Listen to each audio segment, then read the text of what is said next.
يرتقبون بقلوب ولها هذا الآتي المبارك، تحمله بشائر الماء.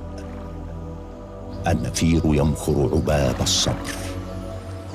أناس تحيا طيلة العام على ذكريات شعائر حجاج البيت الحرام. البلدة بأسرها تتأنق للقيا سفراء الله يلوحون في إهابهم النوراني الأبيض سلاما من رب العالمين. يتحلق الصبية والبنون حول رحيق أرواحهم، ينشدون الري من البئر الأعظم. لقنهم الآباء والجدود أنها طعام طعم وشفاء سقم ولغز التاريخ البعيد. فما قصة زمزم تلك المعجزة الربانية المذهلة؟ قصة عجيبة في البذل والعطاء، تتنقل أحداثها بين أديم الأرض وآفاق السماء. المشهد صحراء قاحلة بواد غير ذي زرع.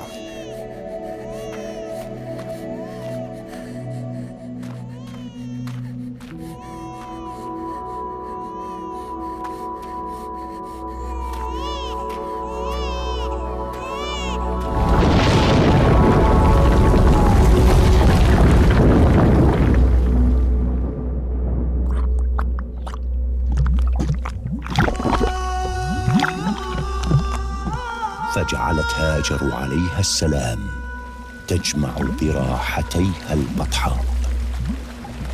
رحم الله أم إسماعيل، لو تركت زمزم لكانت عينا معينا. بطأة جبريل هي بئر عظمى سيدة ماء الأرض، معجزة باقية ما بقيت الدنيا. أحيت سنة الأولين بشراب صاف كاليقين.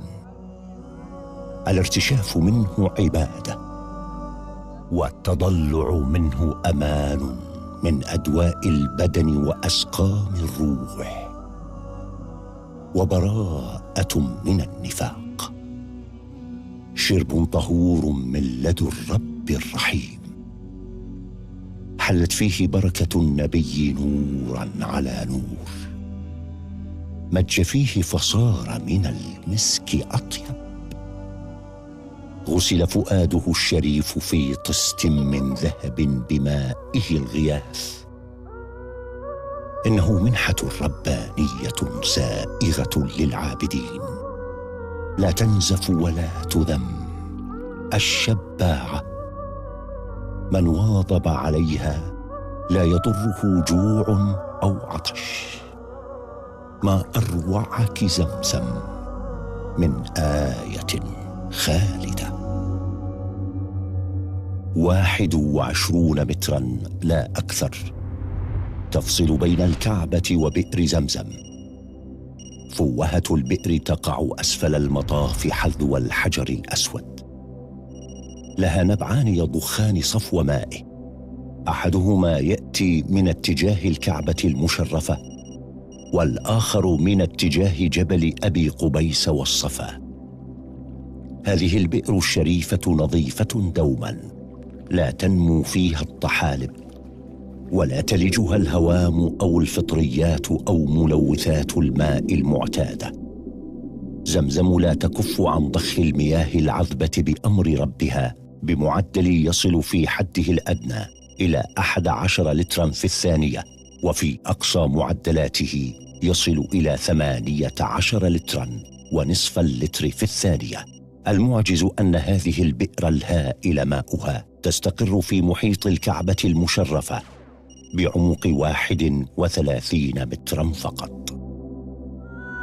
رحلة الماء المبارك تبدأ وقت يضخ الماء من البئر مباشرة بواسطة مضختين هائلتين تعملان بالتناوب على مدار 24 ساعة يوميا.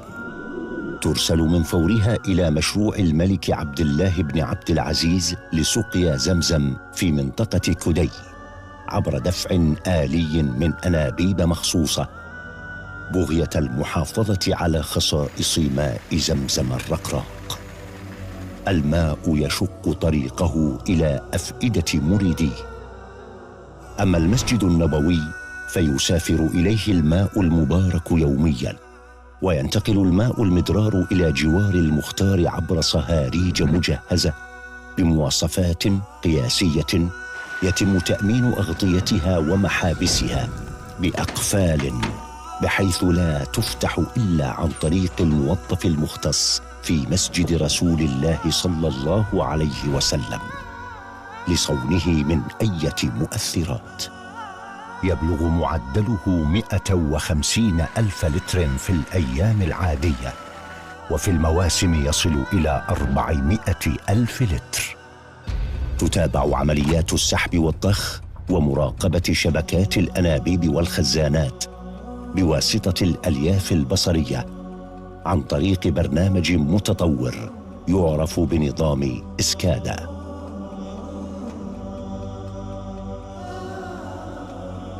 ويقدم الماء المبارك في حافظات معقمة ومبردة يبلغ عددها 40 ألف حافظة في الحرمين الشريفين، وموزعة بعناية فائقة في أوردة الحرمين وأروقته. تجهز الحافظات في نقاط التعبئة المنتشرة داخل المسجد الحرام والمسجد النبوي، ثم تنقل بمنتهى الدقة عبر السيارات الكهربائية إلى أماكنها، ويراعى تقديم الماء مبردا وغير مبرد تلبية لرغبات الزوار والمصلين. كما أن الحافظات مزودة بأكواب بلاستيكية للشرب يصل عدد المستهلك منها أكثر من 2,000,000 كوب يومياً، وتستعمل لمرة واحدة حرصاً على الصحة العامة للزوار والحجاج. وتمتاز الحافظات بوجود أقفال خاصة من أعلاها تحمي ماء زمزم من العبث والتلوث بالميكروبات والأتربة. وتغسل الحافظات وتعقم على مراحل بصورة احترافية ودورية في المحطات الخارجية.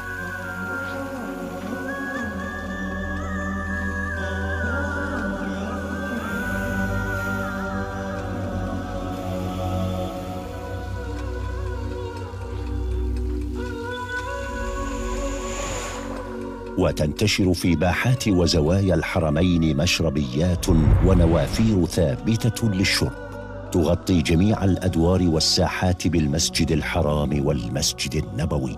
كما توضع في المواسم خزانات لشرب المياه المبردة. وقد خصص موقع سبيل زمزم الكائن بالجهة الشرقية من ساحة المسجد الحرام لتعبئة الجوالين تخفيفاً على المصلين والزوار. واستحدثت حاويات وقرب ماء زمزم المتجولة لخدمة المناطق المزدحمة كصحن المطاف. كما تقدم رئاسة الحرمين تسهيلاً على المشتاقين للماء المبارك عبوات منقاة صغيرة توزع في المسجد الحرام عند المطاف، وفي الصف الأول، وفي مصلى الجنائز. ويقدر الاستهلاك اليومي لماء زمزم في المسجد الحرام ب700 ألف لتر، وفي المواسم ب2,000,000 لتر يومياً. وحرصاً على سلامة ماء زمزم وخلوه من الملوثات والمكدرات البكتيرية، تؤخذ عينات عشوائية من الحافظات والمشربيات والخزانات على مدار الساعة للتأكد من سلامته في المختبر المخصص لهذا الشأن. ويصل عدد العينات إلى 100 عينة يومياً. يا لتلك الرحلة المشرفة الجليلة، ولكن يبقى سؤال مهم: أي مصنع هذا الذي يقوم على مشروع سقيا زمزم العظيم؟ في عام 1431 هجرية 2010 ميلادية حدث تطور مبهر ونقلة نوعية وتاريخية لمشروع سقيا زمزم، وذلك بافتتاح المصنع الهائل مصنع الملك عبد الله بن عبد العزيز لسقيا زمزم بمنطقة كدي بمكة المكرمة. إنه الصرح المنيف الذي يهدف لرفع المعاناة الكؤود التي يتكبدها الناس في الوصول إلى خير ماء على وجه الأرض، وتوفير ظروف وشروط سلامة وأمان غير مسبوقين، وحماية الماء المبارك من التلوث والتلاعب عبر تعبئته وتوزيعه آلياً وفق إجراءات الميكنة العالمية. كما يحتوي المشروع على مستودع آلي مركزي لتخزين وتوزيع 1,500,000 عبوة سعة 10 لترات. كما أن المشروع قد أزال الضغط والازدحام بتأمين شروط التنقية والتعبئة والتوزيع الآلي عن طريق قارئ باركود يقرأ الفاتورة ثم يصرف العبوات آلياً. وأخيراً، فإن مسيرة القيادة المستنيرة موفورة الرشاد لخادم الحرمين الشريفين الملك سلمان بن عبد العزيز وولي عهده الأمين لا يحد تدفقها الرائع حد، ولا تقف دون سعيها المتقن عقبة من أجل رفع آليات الأداء العالمية للمحافظة على صفو الماء المبارك. ذللته كتائب جسورة من رجال الحرمين الشريفين سخرهم المولى سبحانه لهذا الأمر الجلل، نذروا حياتهم وعصارة خبراتهم لإيصال الماء المبارك إلى الأتقياء في بقاع الأرض كافة. المهرة الكرام، صفوة العمال والمشرفين، وخيرة الموظفين والمسؤولين، إنهم الجسر الآدمي بين أمر الله وبشرى القانتين الزاهدين الذين رسخوا الإخلاص دستوراً نبيلاً لكل من شرفه الله بحمل تبعة هذه المسؤولية الجمة، بمتابعة دؤوبة من الرئيس العام لشؤون المسجد الحرام والمسجد النبوي الشيخ الدكتور عبد الرحمن السديس.